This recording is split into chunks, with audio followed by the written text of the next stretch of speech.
우리는 음식을 먹고 살아갑니다. 맛있는 음식을 먹기 위해서 맛집을 찾아가기도 하죠. 또한 각종 방송을 보면 먹거리를 홍보하는 내용이 즐비합니다. 사진 하나 띄워주실래요? 네.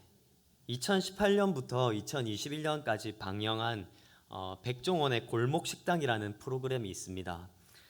백종원 씨가 각 식당에 찾아가서 이제 문제 케이스를 찾아내고 해결 방안을 제시하는 내용인데, 그 프로그램에 나왔던 이제 포방터 돈가스 집은 장사가 아주 잘 돼가지고 제주도에서 확장 개업을 했는데, 처음에 거기서 먹으려면 지금 자료화면이 안 나오는데 줄 서 있는 사진이 있거든요. 거기서 먹으려면 오랫동안 줄을 서고 전날부터 텐트를 치고 대기해야 할 정도였다고 합니다. 지금은 예약제로 바뀌었지만 예약하는 것도 아주 치열하다 하더라고요. 아무튼 돈가스 하나를 먹기 위해서 14시간을 기다린 사람도 있었다고 합니다. 이처럼 사람들은 좋은 음식 그리고 좋은 음료를 먹고 싶어 합니다. 그래서 인터넷에 다양한 먹방 유튜버들의 먹방을 시청하면서 대리만족을 하기도 하죠. 이런 것을 볼 때 오늘날 우리 사회는 음식을 좋아하는 것을 넘어서 맛있는 음식을 먹는데 혈안이 되어 있는 것 같다라는 느낌을 받기도 합니다. 게다가 집 근처 대형마트에 편리하게 포장된 각종 먹거리들, 각종 배달 음식들, 맛집을 소개하는 방송들은 먹는 즐거움과 욕망을 부추기고 있습니다. 물론 음식은 우리가 살아가는데 세상에서 우리와 뗄래야 뗄 수 없는 관계죠. 먹어야 살기 때문입니다. 그러나 이 음식과 관련해서 성경이 우리에게 무엇이라고 말하는지 알아야 합니다. 디모데전서 4장 3절은 이렇게 말합니다. 같이 읽겠습니다. 음식물은 하나님이 지으신 바니 믿는 자들과 진리를 아는 자들이 감사함으로 받을 것이니. 아멘. 뭐라고 말씀합니까? 음식에 대한 기본 자세가 감사라는 것입니다. 그렇다면 음식을 탐하는 이 식탐, 탐식은 무엇일까요? 음식을 필요 이상으로 과하게 탐내는 것, 곧 정신없이 음식물을 목 안으로 집어넣는 것을 뜻합니다. 여기에는 감사가 없습니다. 성경에는 탐식에 대한 예가 많이 나옵니다. 대표적으로 창세기 3장에 첫 인간 아담의 범죄가 무엇 때문이었습니까? 먹음직하고 보암직한 선악과를 먹음으로써 시작되지 않았습니까? 이 외에도 창세기에 나오는 인물들 중에 먹고 마시는 것 때문에 부끄러운 일을 당한 그런 사람들이 참 많은 것을 알 수 있습니다. 에서는 허기를 면하게 해줄 팥죽 한 그릇 때문에 장자의 복을 가볍게 여기고 장자의 명분을 동생 야곱에게 팔아버리죠. 또 광야 시절 이스라엘 백성은 하나님께서 하늘에서 내려주시는 만나를 먹으면서도 불평하고 고기를 그리워하면서 이집트로 돌아가게 해달라고 요구했습니다. 이들 중 많은 사람이 결국 고기를 먹었지만 계속된 불평 때문에 하나님의 진노로 고기를 입에 문 채 죽임을 당했습니다. 또한 노아는 술에 취해서 분별력을 잃고 벌거벗은 채 잠자는 그런 수치스러운 모습을 자녀에게 보이고 말았고 하나님 앞에서 이것은 부도덕한 일이었습니다. 반면에 다니엘은 하나님에 대한 신앙으로 바벨론 왕이 제공하는 술과 고기를 거부했고 그 결과 하나님께 건강과 지혜를 모두 얻었습니다. 성도 여러분, 성경은 음식에 지나치게 탐닉하는 태도에 대해서 경고하고 있습니다. 구약 성경에 나오는 음식과 관련된 금령의 제사에 대한 규정 속에서는 먹을 것을 악용하는 것을 경고하는 내용이 나옵니다. 잠언은 이렇게 말씀합니다. 잠언 23장 20절 21절 같이 읽어보겠습니다. 술을 즐겨하는 자들과 고기를 탐하는 자들과도 더불어 사귀지 말라. 술 취하고 음식을 탐하는 자는 가난하여질 것이요 잠자기를 즐겨하는 자는 헤어진 옷을 입을 것임이니라. 아멘. 또 우리 구주 예수님은 먹고 마시며 떠드는 것을 경고하시고 자세곡과 고운 베옷을 입고 날마다 호화롭게 즐기던 부자가 지옥에 갔다고 말씀합니다. 사도 바울은 빌립보서 3장에서 그리스도의 십자가의 원수로 행하는 사람들을 주의하라고 경고하는데 그는 계속해서 이렇게 말합니다. 19절 같이 읽어보겠습니다. 빌립보서 3장 19절. 그들의 마침은 멸망이요 그들의 신은 배요 그 영광은 그들의 부끄러움에 있고 땅의 일을 생각하는 자라. 아멘. 여기서 탐식이 위험한 가장 중요한 이유를 알 수 있습니다. 그들의 하나님, 그들의 신이 무엇이라고 말씀합니까? 배, 우리의 배라고 말합니다. 탐식이 위험한 이유는 하나님이 계셔야 할 자리에 음식을 둔다는 것입니다. 미국의 신학자 조나단 바워스는 탐식을 이렇게 정의합니다. 탐식은 가득 찬 식탁과 위장을 인간의 가장 큰 목적으로 제시합니다. 굶주림은 가장 큰 원수가 되고 배고픔이 가장 큰 원수가 되고 냉장고는 우리의 구원을 찾는 성전이 됩니다. 라고 이렇게 이야기를 합니다. 종교개혁자 칼빈 또한 탐식하는 자들을 향해서 자기네 배가 신이고 음식이 곧 종교다라고 말하면서 탐식을 경계하기 위해 큰 접시가 3차례 이상 들어오는 식사를 하지 못하도록 하라라고 말하기도 했습니다. 그리고 중세 신학자 토마스 아퀴나스도 탐식이 또 다른 죄를 낳는다고 했는데 그것이 바로 정욕이라고 했습니다. 그는 호세아서에서 더 이상 하나님을 따르지 않는 이스라엘 백성이 배불리 먹고 술에 취하는 동시에 정욕에 따라 음행을 일삼았음을 말하고 있습니다. 이처럼 성경과 믿음의 선진들은 우리가 먹는 행위와 영적 상태가 서로 깊이 연결되어 있다는 것을 말합니다. 결국 먹기를 탐하고 우리 배를 만족시키는 것은 영적인 것보다 육적인 것을 더 원하는 것이고 주님을 섬기는 것보다 자기 배를 섬기는 것을 더 중요하게 여기는 일이라는 것입니다. 그래서 이 탐식은 자기 배가 신이 되는 우상숭배입니다. 그렇다면 우리가 어떻게 이 탐식을 피하고 하나님이 원하시는 참된 식사를 할 수 있을까요? 첫째, 따라서 하겠습니다. 제가 먼저 읽겠습니다. 감사하며 먹읍시다. 감사하며 먹읍시다. 네, 탐식의 대표적인 특징은 감사가 없다는 겁니다. 탐식에 빠진 사람은 오로지 음식으로 자기 배를 채우는 일에만 몰두합니다. 사실 우리 식탁에 놓이는 채소들, 음식들은 인간에게 꼭 필요한 다양한 영양소를 담고 있는 하나님의 놀라운 선물입니다. 이 농작물들은 스스로 자라지 않죠. 하나님이 따뜻한 해를 비춰주시지 않으면 자랄 수 없습니다. 또한 적절한 비를 내려주시지 않으면 열매 맺을 수 없습니다. 하나님이 공급해 주시지 않으면 우리가 음식을 먹을 수 없다는 것입니다. 그렇기 때문에 우리는 음식을 대할 때 하나님께 감사해야 합니다. 하나님이 우리를 사랑해서 햇빛을 비춰주시는구나, 비를 내려주시는구나, 모든 사람의 생명을 유지할 수 있게끔 만들어주시는구나.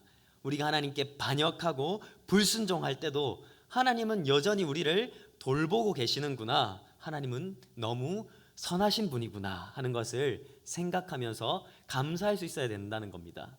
여러분, 죄의 가장 큰 특징이 무엇인지 아십니까? 죄의 가장 큰 특징은 받은 것들을 당연하게 생각하는 것입니다. 그래서 탐식이라는 죄는 하나님이 우리에게 주신 이 음식도 당연하게 생각하게 만드는 죄입니다.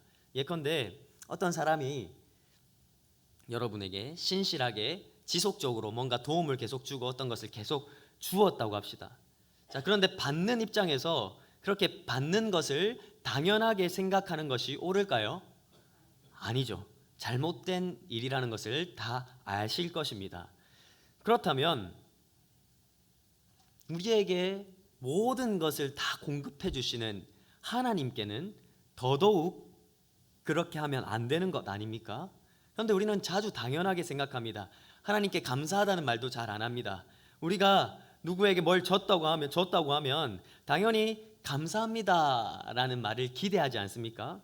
사람끼리도 감사합니다, 미안합니다 이 말을 잘 못하면 관계의 어려움을 겪지 않습니까? 그런데 우리는 하나님께 감사하다는 말을 잘 하지 않습니다. 하더라도 정말 하나님께 진심으로 하기보다 습관적으로 할 때가 있습니다. 저도 그럴 때가 참 많습니다. 우리는 범사의 모든 일에 감사라는 하나님의 말씀을 생각하면서 우리 눈앞에 주어진 이 음식을 감사함으로 먹어야 합니다. 또한 이 그 음식이 우리 식탁에 놓이기까지 땀 흘려서 경작하고 수확한 수많은 사람의 수고와 노력이 깃들어 있다는 것을 생각해야 합니다. 이 모든 소중한 환경, 그것을 주신 하나님, 그리고 사람들의 수고에 감사하면서 먹어야 합니다.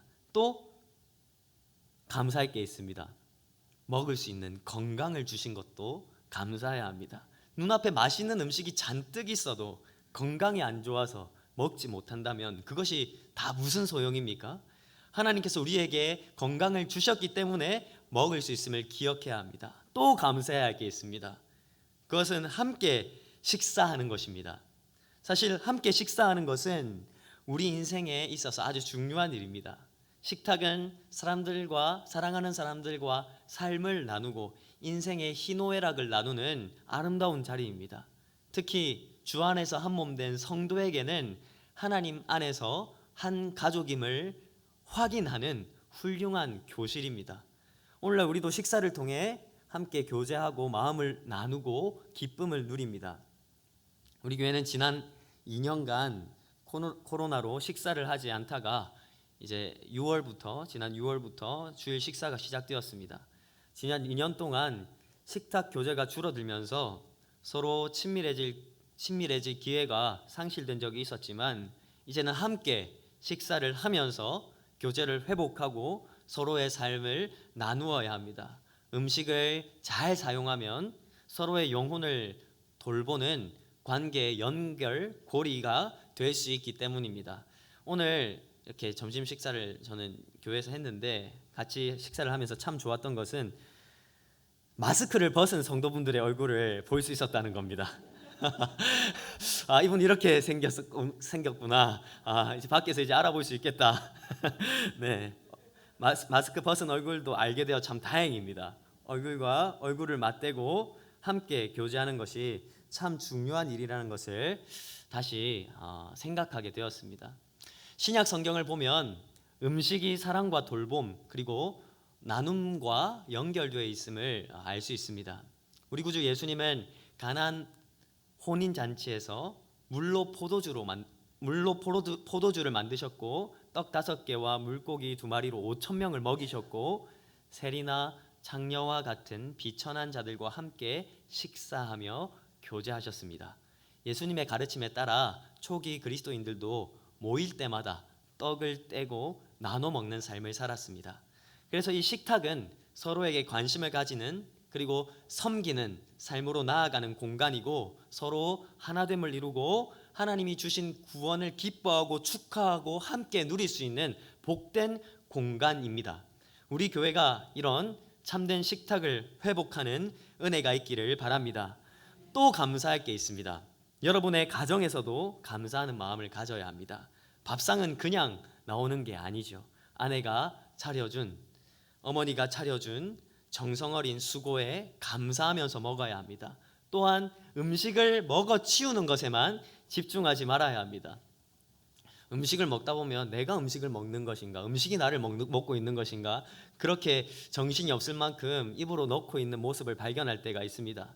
인간은 동물과 달리 음식을 대할 때 오감을 통해 맛을 음미하고 냄새를 맡고 또 그 음식의 아름다운 색깔에 감탄하면서 즐길 수 있는 존재로 창조되었습니다. 그래서 저는 아내와 함께 식사하는 자리에서 항상 벽 앞에 붙여놓은 글귀를 보면서 먹습니다. 천천히 먹기, 음미하면서 먹기, 꼭꼭 씹어 먹기, 부드러운 목 넘김, 이렇게 제가 빨리 먹지 않도록 먹는데 음식을 감사함으로 먹을 수 있도록 그렇게 글귀를 써놓고 먹고 있습니다. 사랑하는 성도 여러분, 우리 식탁에 놓이는 음식은 단순히 생존만을 위해 만들어진 게 아닙니다. 눈앞에 있는 것을 먹어치우고 자신의 배만 불리는 세상 풍조에 동참하지 말고 하나님과 그리고 그분께서 우리에게 허락하신 소중한 사람들과 함께 참된 감사의 식사를 회복하는 우리가 되기를 예수님의 이름으로 축복합니다. 네, 둘째로 따라하겠습니다. 영적 양식을 먹읍시다. 영적 양식을 먹읍시다. 네. 사람은 영적인 존재입니다. 그런데 많은 사람들이 영혼의 허기를 육적인 양식으로 달래려고 합니다. 하지만 공허한 마음을 음식으로 채우려고 노력한들 그 음식이 우리의 영혼을 채울 수는 없습니다. 그렇게 탐식의 근본적인 해결책은 우리가 의지적으로 음식을 절제하고 식습관을 바꾸기 전에 그 이전에 우리 내면에서 변화가 일어나는 것입니다. 그러면 어떻게 해야 합니까?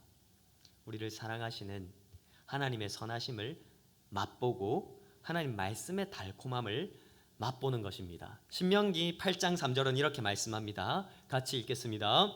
사람이 떡으로만 사는 것이 아니요 여호와의 입에서 나오는 모든 말씀으로 사는 줄을 내가 알게 하려 하심이니라. 아멘.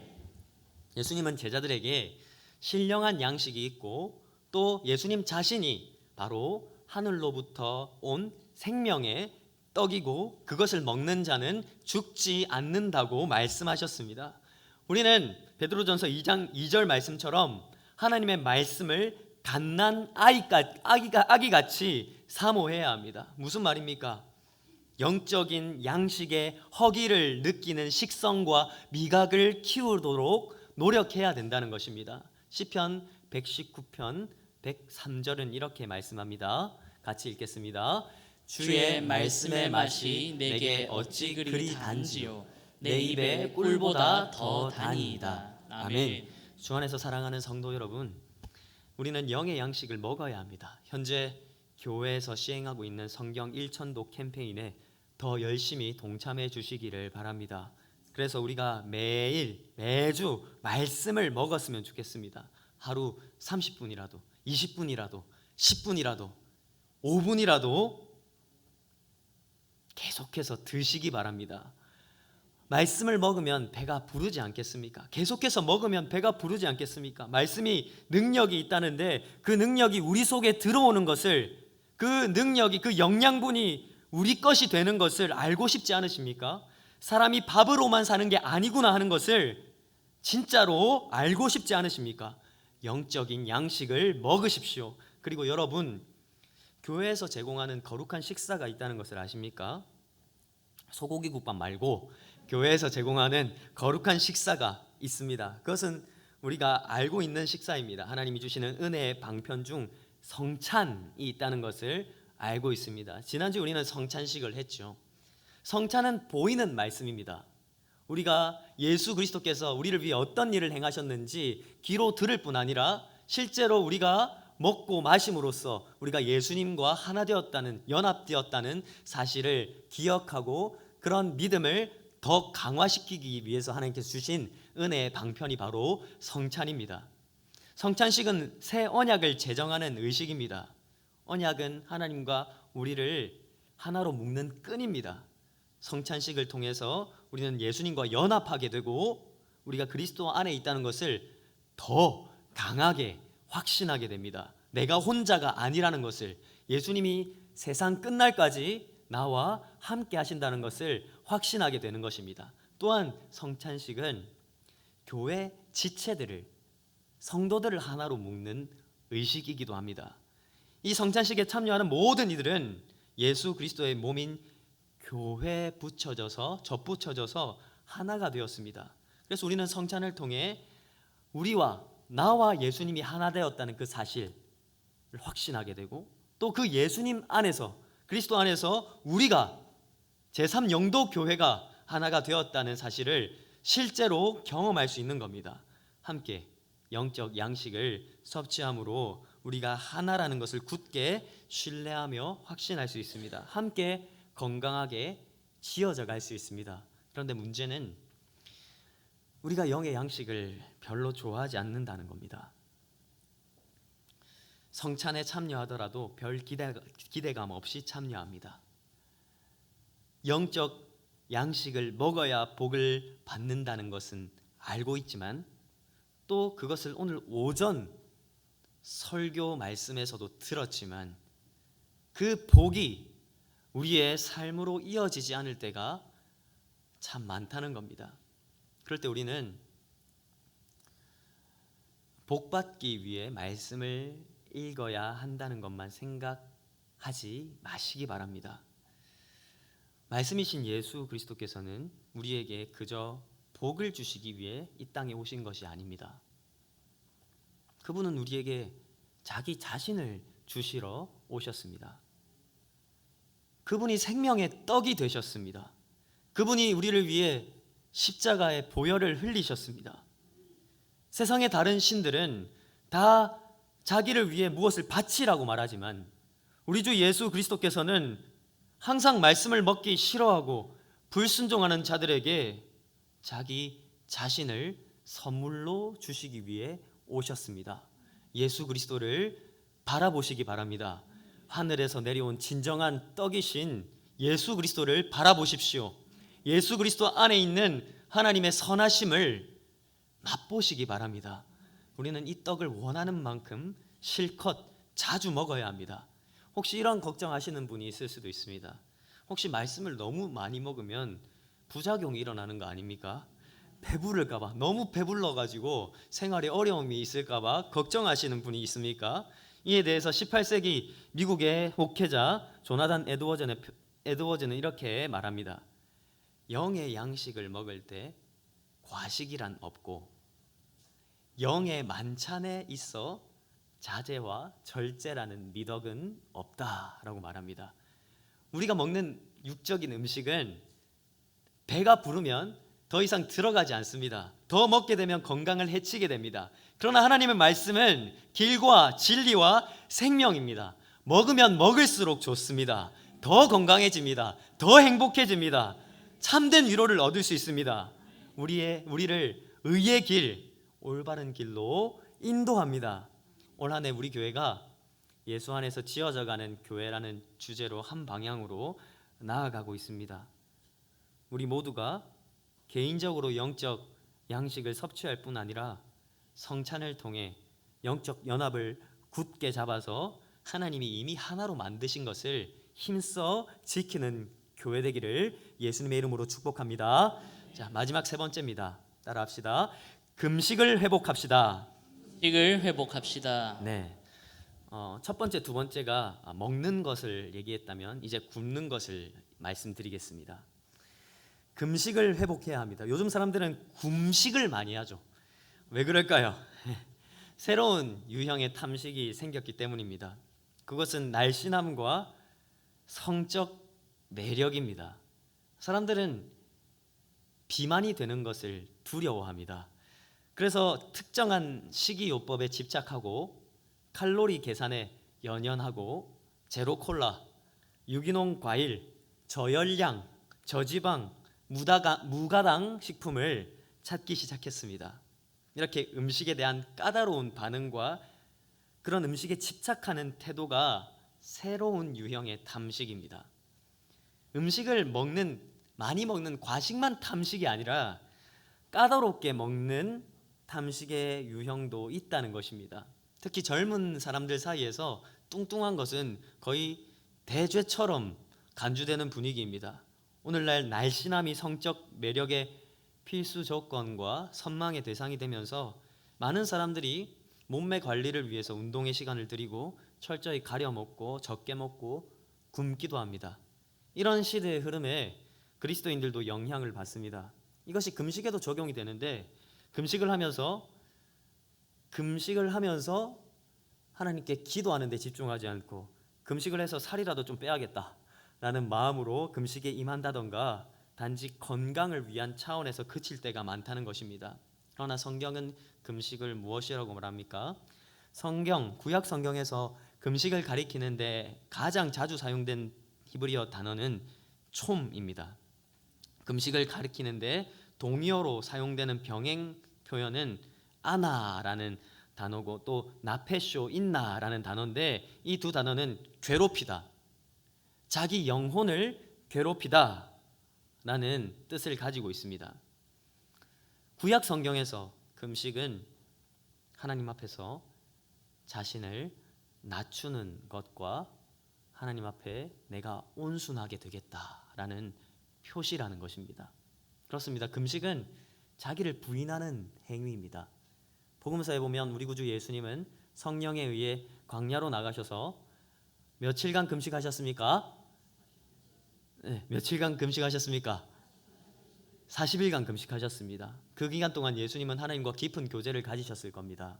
그분은 공생의 사역 동안 늘 하나님과 함께하는 시간을 소중하게 생각하셨습니다. 그분은 40일을 굶을 만큼 하나님을 사랑하셨습니다. 물론 우리가 40일을 금식해야 한다는 말은 아닙니다. 중요한 것은 하나님이신 예수 그리스도께서도 하나님께 집중하며 하나님께 나아가는 시간을 가지셨다는 겁니다. 성경에 나오는 많은 믿음의 인물들과 수많은 선배 그리스도인들은 개인적, 공동체적으로 중요한 일에 직면하거나 인생의 중요한 기로에 놓일 때마다 하나님께 집중하며 도움을 갈망하는 마음으로 금식을 하곤 했습니다. 초대 기독교 문헌 디다케에 보면 초기 그리스도인들이 수요일과 금요일 점심에 고정적으로 금식을 했음을 보여줍니다. 그리스도인들은 몸의 욕망을 다스리기 위해 금식을 하며 몸을 비우고 하나님으로 몸을 충만히 채우고자 했습니다. 혹시 여러분들 중에 최근 작정하고 금식한 분이 계십니까? 금식은 정말 힘듭니다. 그런데 때로는 우리가 그렇게 작정하고 하나님께 매달릴 수 있어야 합니다. 금식은 결코 굶음으로 끝나지 않습니다. 하나님, 저 이렇게 굶습니다. 하나님 주시는 은혜 좀 제대로 알기 위해서 내 생명줄 잠시 내려놓습니다. 내 자녀 위해서 이대로 두면 안 될 것 같아서 하나님, 제가 주님 앞에 낮아지고 온순함의 표시로 금식합니다. 그러니 저를 좀 봐주십시오. 저를 주목하여 주십시오. 이런 심정으로 주님께 매달려 본 분들이 있습니까? 그렇게 우리가 하나님께 매달릴 때 하나님 우리를 외면하시지 않으십니다. 하나님 우리에게 신령한 기쁨을 주십니다. 비록 몸은 힘이 없어 최소한의 동작으로 삶을 유지하지만 우리의 영은, 우리의 정신은 더욱 또렷해지고 우리의 영혼은 하나님에 대해 영적인 민감성이 생기게 됩니다. 죄를 멀리하게 됩니다. 의를 가까이 하게 됩니다. 하나님의 뜻을 행하게 됩니다. 그래서 내가 하나님 밖에서 기쁨을 찾았던 게 무엇인지 발견하고 그것이 내 옛사람의 모습이구나 하는 것을 깨닫고 주님께 회개하게 되는 겁니다. 참된 회개를 하는 사람은 죄에 대해서 슬퍼함으로만 그치지 않습니다. 죄에 대해 슬퍼하는 동시에 죄사함에 대한 기쁨을 느낍니다. 이런 내 모습에도 불구하고 하나님이 나를 사랑하시는구나, 하나님이 은혜를 베푸시는구나 하는 것을 깨닫고 신실하고 선하신 하나님께 감사하게 되는 겁니다. 사랑하는 성도 여러분, 지금 신앙생활에 아무런 기쁨이 없고 예배를 드려도 감동이 없고 하나님 은혜가 느껴지지도 않고 신앙에 회의감이 드는 분들이 있습니까? 우리의 자녀들도 교회에 억지로 나오는 자녀들이 있을 줄로 압니다. 자녀들에게도 기쁨이 없고 하나님을 왜 믿어야 되는지, 예수님을 왜 믿어야 되는지 이유도 생각하지 않은 채 나오는 그 자녀들, 계속 그 상태에 있어야 할까요? 조금이라도 내가 하나님의 은혜를 더 알아야겠다, 내 자녀가 하나님의 은혜를 더 알았으면 좋겠다, 하나님의 은혜를 회복해야겠다, 나를 향한 하나님의 선하신 뜻을 알고 싶다 라는 마음의 감동이 조금이라도 있는 분은 금식을 해보시기를 바랍니다. 한 끼라도 좋습니다. 하나님께 집중하는 시간을 가지시기 바랍니다. 하나님께 엎드리시기 바랍니다. 하나님은 그 엎드림을 외면하지 않으십니다. 이 금식은 우리 주 예수 그리스도를 닮아가는 일이 될 수 있습니다. 하나님의 뜻을 알기 위한 간절함 없이 그 뜻을 알 수 없고 안다고 해도 실천할 수도 없습니다. 우리 몸이 거룩한 식성을 갖추도록 훈련해야 합니다. 그러면 역설적이게도 얼굴에 화색이 돌고 우리의 몸의 언어가 변하는 경험을 하게 될 것입니다. 내적인 건강은, 우리의 내적인 영적 건강은 반드시 얼굴로 드러나게 되어 있습니다. 잠언 27장 19절 같이 읽겠습니다. 물에 비치면 얼굴이 서로 같은 것 같이 사람의 마음도 서로 비치느니라. 아멘. 자, 우리 옆 사람 얼굴을 한번 보실까요? 이렇게 한번 얘기합시다. 건강하십니까? 네, 마스크에 가려가지고. 네, 영적 건강을 소중하게 생각하시기 바랍니다. 원하기는 우리들의 얼굴에 매주 힘듦과 지침과 괴로움과 어려움만 비치지 않았으면 좋겠습니다. 금식을 포함한 이 경건 훈련을 통해서 이 상황에서도 부어주시는 선하신 하나님의 은혜를 각자의 삶 속에서 경험하다가 이 자리에 오셔서 예배하셨으면 좋겠습니다. 그래서 이 자리가 하나님을 즐거워하는 자리가 되길 바라고, 우리의 신령한 양식을 먹는 자들의 얼굴처럼, 우리가 신령한 양식을 먹는 자들의 얼굴처럼 윤택하고 강건한 모습으로 점점 변화되기를 소망합니다. 탐식을 이기기 위한 3가지를 말씀드렸습니다. 첫 번째, 감사함으로 먹읍시다. 두 번째, 영적 양식을 섭취합시다. 세 번째, 금식을 회복합시다. 이번 한 주도 제3영도교회가 복음 안에서 참된 식사를 하는 하나님의 영광을 위한 참된 식구들이 되기를 예수님의 이름으로 축복합니다. 아멘.